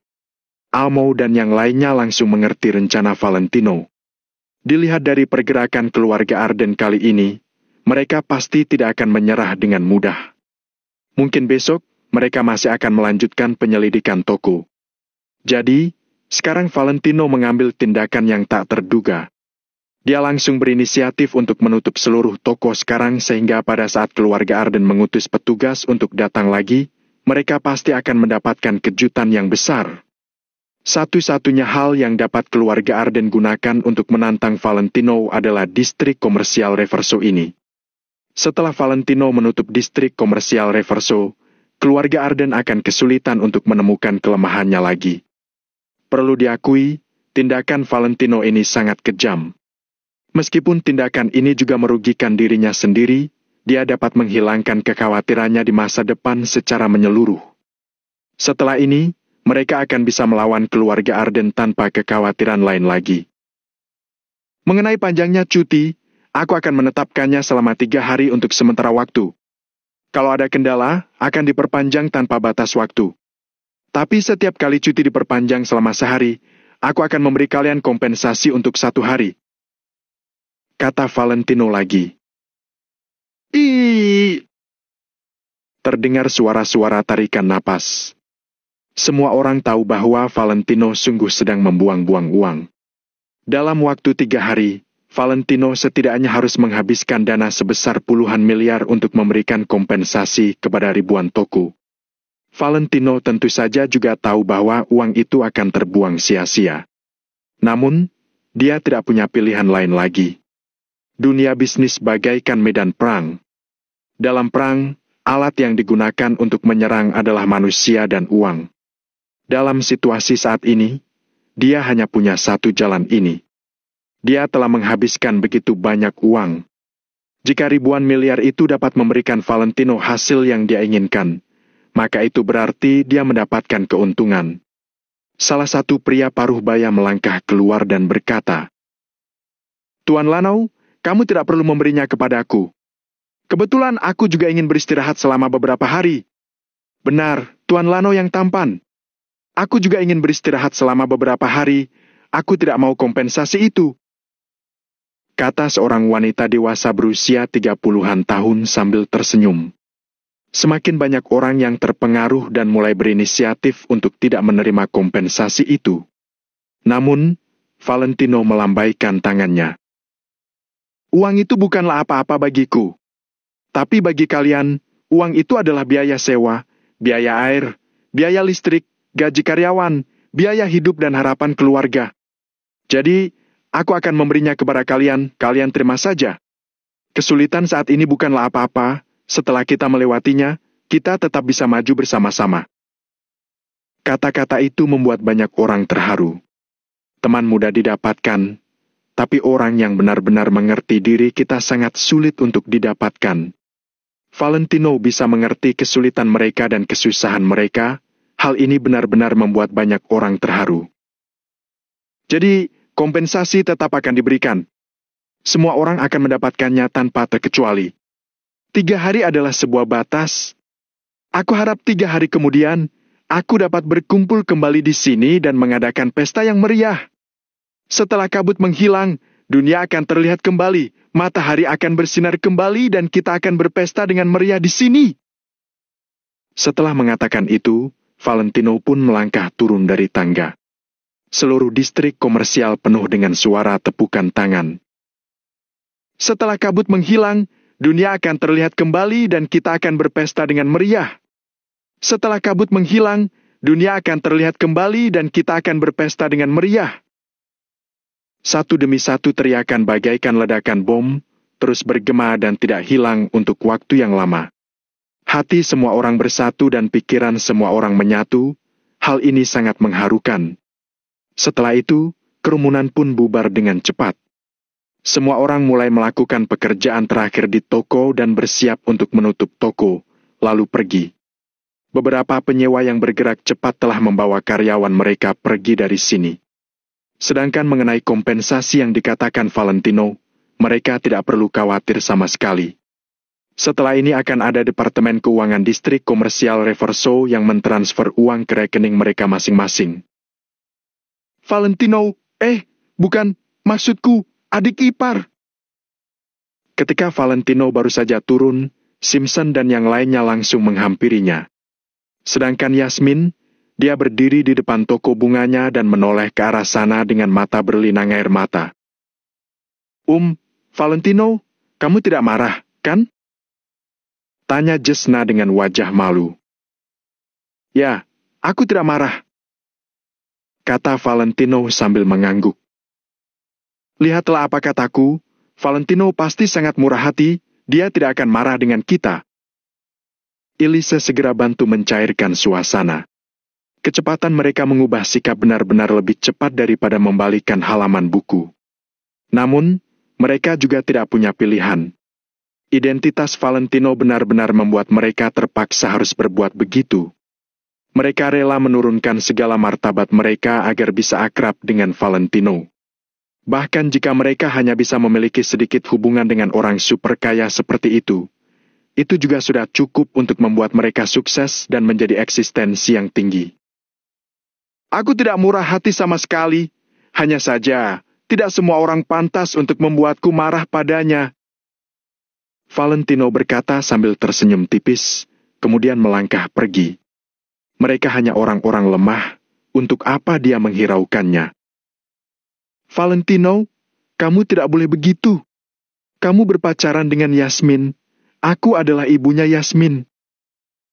Jesna menggertakkan giginya, dia masih tidak ingin menyerah.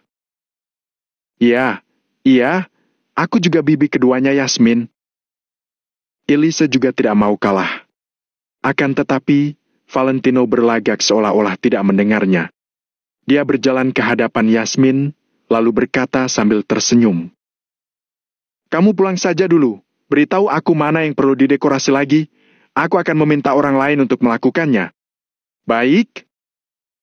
Yasmin mengangguk dengan patuh. Aku tidak akan memberikan kompensasi padamu, ya. Valentino berpura-pura serius sambil bercanda. Ya, aku tidak membutuhkannya, kata Yasmin sambil tersenyum juga. Valentino mengangguk pelan, kemudian pergi. Almo dan yang lainnya segera mengikut di belakang Valentino. Saat menatap belakang punggung Valentino dan melihat Valentino dikelilingi oleh sekelompok pengusaha sukses yang berpakaian jas, perasaan di hati Yasmin menjadi campur aduk. Valentino dan rombongan Almo berkumpul kembali lagi dan mulai merencanakan rencana terakhir. Di lantai 6 gedung manajemen distrik komersial, Valentino berdiri di depan jendela Prancis dan menatap orang-orang di bawah yang berlalu lalang di distrik komersial. Di distrik komersial yang dulunya sangat ramai, saat ini para penyewa sedang menutup toko dan membawa karyawan masing-masing pergi dari distrik komersial Riversu. Mereka akan menikmati cuti yang sangat langka ini.